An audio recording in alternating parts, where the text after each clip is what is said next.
কুমড়ো দিয়ে ভীষণ মজার একটা রেসিপি তোমাদের সঙ্গে শেয়ার করছি, যার জন্য নিয়েছি কাঁচা কুমড়ো প্রায় 300 গ্রাম মতো। প্রথমে কুমড়োটাকে আমি এরকম পাতলা পাতলা স্লাইস করে কেটে নিচ্ছি। আর তার সাথে তোমাদের সবাইকে জানাই আমার চ্যানেল সিম্পল কুইজিন বাংলায় অনেক অনেক স্বাগত। যারা আগের থেকেই চ্যানেলটি সাবস্ক্রাইব করে আছো তাদের সবাইকে অনেক অনেক ধন্যবাদ। আর যারা আজকে প্রথমবার আমার চ্যানেল ভিজিট করছো, আশা করব ভিডিওটা ভালো লাগবে। ভিডিও ভালো লাগলে অবশ্যই লাইক কমেন্ট শেয়ার করো, আর সেই সাথে অতি অবশ্যই সাবস্ক্রাইব করে আমাদের সঙ্গে থেকো। কুমড়োগুলোকে আমি এরকম ঝিরিঝিরি করে কেটে নিয়েছি। আর তারপরে একটা বড় সাইজের মিক্সিং বোলের মধ্যে নিয়েছি ঠান্ডা জল, আর তার মধ্যে কুমড়োগুলোকে আমি ডুবিয়ে রেখে দিচ্ছি যাতে কুমড়োগুলো খুব ভালোভাবে পরিষ্কার হয়ে যায়। তারপরে নিয়েছি একটা মাঝারি সাইজের পেঁয়াজ, রসুন আর কাঁচা লঙ্কা। আমি এখানে 2টো লঙ্কা ব্যবহার করছি, তোমরা তোমাদের স্বাদ অনুযায়ী লঙ্কাটা নিয়ে নেবে। পেঁয়াজের খোসা ছাড়িয়ে পেঁয়াজগুলোকে একদম ঝিরিঝিরি করে কেটে নিয়েছি। সেই সাথে কাঁচা লঙ্কা এবং রসুন নিয়েছি 6-7 কোয়া মতো, সেগুলোকে আমি এরকম একদম ছোট ছোট করে কেটে নিয়েছি। এরপরে কড়াইতে আমি সর্ষের তেল গরম করে নিচ্ছি। 1 পলা তেল নিয়েছি, আর এই 1 পলা তেলে আমাদের পুরো রান্নাটা কমপ্লিট হয়ে যাবে। হাতের মধ্যে নিয়ে নিলাম 1 চা চামচ মতো কালো জিরে, আর কালো জিরেটা হাতের তালুতে ঘষে তারপরে তেলের মধ্যে ফোড়নে দিয়ে দিলাম। খুব সুন্দর একটা গন্ধ বেরোয় এতে করে। তারপরে আমি রসুন কুচি আর কাঁচা লঙ্কা কুচিটাও ফোড়নের সাথে অ্যাড করে দিলাম।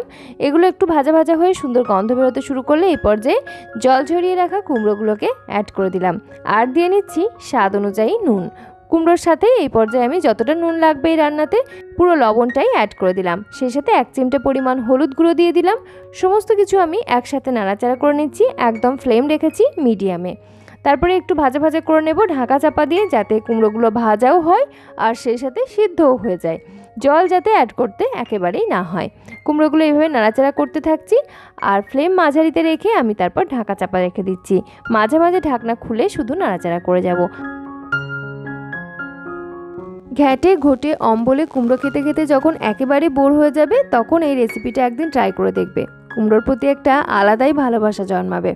কুমড়োগুলো আমি প্রায় 3-4 বার ঢাকা খুলে খুলে নাড়াচাড়া করে নিয়েছি, আর এই পর্যায়ে দেখো একদম লালচে লালচে কালার ধরে গেছে, ভাজা ভাজা হয়ে গেছে, খুব সুন্দরভাবে সিদ্ধও হয়ে গেছে। একটা স্ম্যাশারের সাহায্যে আমি কুমড়োগুলো স্ম্যাশ করে নিচ্ছি। ফ্লেমটা একদম লোতে করে নিয়েছি। এই পর্যায়ে তোমরা চাইলে ফ্লেমটা অফ করেও দিতে পারো। যখন ঘরে তেমন কিছু থাকবে না, তখনও তোমরা এই রান্নাটা ট্রাই করে দেখবে। ভীষণ তৃপ্তি আসে খাবারের মধ্যে, এর সঙ্গে আর তেমন কিছুই লাগে না। ব্যাস, কুমড়োগুলো পুরোটাই আমার স্ম্যাশ করা হয়ে গেছে। এই পর্যায়ে আমি এর সঙ্গে অ্যাড করে দিচ্ছি স্বাদ অনুযায়ী চিনি। খুব সামান্য পরিমাণ চিনি ব্যবহার করেছি। আর যে পেঁয়াজটা আমরা কুচিয়ে রেখেছিলাম সেটা এই পর্যায়ে অ্যাড করে দিলাম, আর নাড়াচাড়া করে নিচ্ছি। সমস্ত কিছু একসাথে খুব ভালোভাবে মিলিয়ে নিতে হবে। কুমড়োগুলো ভালোভাবে মিলানো হয়ে যাবে এবং এর মধ্যে থাকা জলীয় ভাবটা পুরোপুরিভাবে শুকিয়ে আসবে, কড়াইয়ের গা ছাড়তে শুরু করবে। সেই পর্যায়ে বুঝবে রান্নাটা তোমার কমপ্লিট। এই রান্নাতে পেঁয়াজের ক্রাঞ্চি ভাবটা আমার কাছে ভীষণই ভালো লাগে, সেই জন্য একদম শেষের দিকে পেঁয়াজটা অ্যাড করেছি, যাতে পেঁয়াজটা কাঁচা কাঁচা থাকবে এবং মুখে পড়লে খুব সুন্দর লাগবে।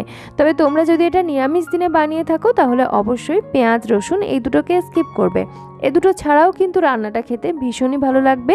উপর থেকে অবশ্যই একটু কাঁচা সর্ষের তেল ছড়িয়ে নেবে। গরম ভাতের সঙ্গে এটা থাকলে আর তেমন কিছুই লাগে না।